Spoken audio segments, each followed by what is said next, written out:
Reflection. Sexual intercourse as the most important meditation. Sexual intimacy, when approached with deep mindfulness, is not just an act of physical pleasure. It is a sacred meditation, a portal to healing, transcendence, and self-actualization. For me, this realization did not come easily. My journey through erectile dysfunction, ED, and PTSD was a painful struggle, marked by deep emotional wounds, shame, and a disconnection from my own body. But through sexual meditation, I found a path not only to recovery, but to transformation. At first, intimacy felt like a battleground, my mind trapped in fear, my body betraying me, my confidence shattered. The trauma I carried was more than physical. It was energetic, karmic, and deeply embedded in my subconscious. But when I shifted my perspective, when I saw sexual intimacy as meditation rather than performance, I began to heal. Presence, reclaiming my power in the now. Meditation teaches us to return to the present moment. ED and PTSD had trapped me in the past. Memories of failure, shame, and trauma replayed in my mind like an unrelenting storm. But in sexual meditation, I learned to breathe through the fear, to let go of the mental noise, and to surrender fully to what is. Lesson. Every time I focused on my breath, every time I slowed down and became fully present in each touch, I reclaimed power over my mind and body.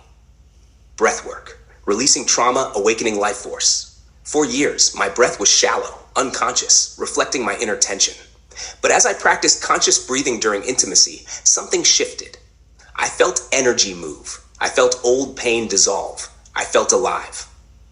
Lesson. The breath is a bridge. When I synchronized my breath with my partners, our connection deepened beyond words. When I used tantric breathwork, I rewired my nervous system, training it to relax rather than shut down in intimacy. 3. Healing through slow and sacred intimacy. I used to think intimacy had to be about performance, achieving, proving, until I learned the power of slowness, stillness, and intention. When I let go of the goal, I discovered something deeper, an energetic dance, a meditation in motion. Lesson. Slowing down allowed me to feel safety, connection, and deep pleasure, not just physically, but emotionally and spiritually. Full energy circulation, from suppression to expansion. For years, my sexual energy felt blocked, like a river dammed by trauma. But when I learned to circulate this energy through Kundalini and chakra activation, I felt something I had never experienced before: freedom. Instead of fearing my sexual energy, I embraced it as a source of healing, creativity, and spiritual power. Lesson. Sexual energy is not just about pleasure. It is a force that, when cultivated mindfully, heals trauma, fuels leadership energy, and awakens higher consciousness. 5. Eye gazing, seeing and being seen beyond shame. At my lowest point, I couldn't even meet my own eyes in the mirror. Shame and unworthiness clouded my self-image. But when I practiced sustained eye gazing during intimacy, something shifted. I wasn't just looking at my partner, I was witnessing my own soul. And in that moment, I realized I am worthy of love, pleasure, and deep connection. Lesson. True intimacy is about being seen and allowing yourself to be seen, without masks, without shame, without fear. 6. Silence and sensory awareness. Feeling more, thinking less. Before sexual meditation, my mind would overthink, judge, and spiral into anxiety. But when I embraced silence, I tuned into feeling rather than thinking. Every sensation became richer. Every moment deepened. Lesson. The absence of words can open a deeper dialogue of energy, emotion, and soul connection. 7. Orgasm as ego, death, and transcendence. I once feared orgasm because I associated it with loss of control, performance pressure, and post-intimacy emptiness. But when I reframed orgasm as a moment of spiritual surrender, I experienced something new, a brief dissolution of ego, a glimpse into pure presence.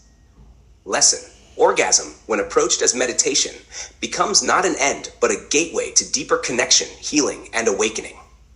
8. Post-intimacy meditation, holding, absorbing, integrating. Before, I would disengage too quickly after intimacy, avoiding the vulnerability of the afterglow. But now, I cherish this moment as sacred. Lying in stillness, absorbing energy, and reflecting in gratitude transformed my experience. Lesson. The moments after intimacy hold the most powerful healing energy. When we rest in presence, we allow transformation to fully integrate. Sexual meditation as the key to healing ED and PTSD. For me, sexual meditation was not just a practice, it was a lifeline, a reclamation of self, and a path to mastery. It turned what once felt like a wound into a source of wisdom. It rewired my nervous system, shifting my body from fear to flow. It healed my relationship with intimacy, transforming sex from performance into presence. It strengthened my leadership energy, making me more grounded, centered, and powerful in all areas of life. It redefined masculinity, showing me that true strength lies in vulnerability, presence, and energetic mastery. It reconnected me to my body, allowing me to embrace my sexual energy as sacred rather than shameful. Final reflection. Making love to life itself. Sexual meditation taught me that intimacy is not just about another person. It is about our relationship with life itself. When we approach intimacy as meditation, we cultivate presence, gratitude, and energy mastery, not just in the bedroom, but in every aspect of life. This practice is my daily act of self-reclamation, my spiritual devotion, my leadership training, and my ultimate meditation. Through it, I have transformed ED and PTSD from a source of suffering into a path of transcendence. And now, I invite you, will you join me in transforming intimacy into the highest form of meditation?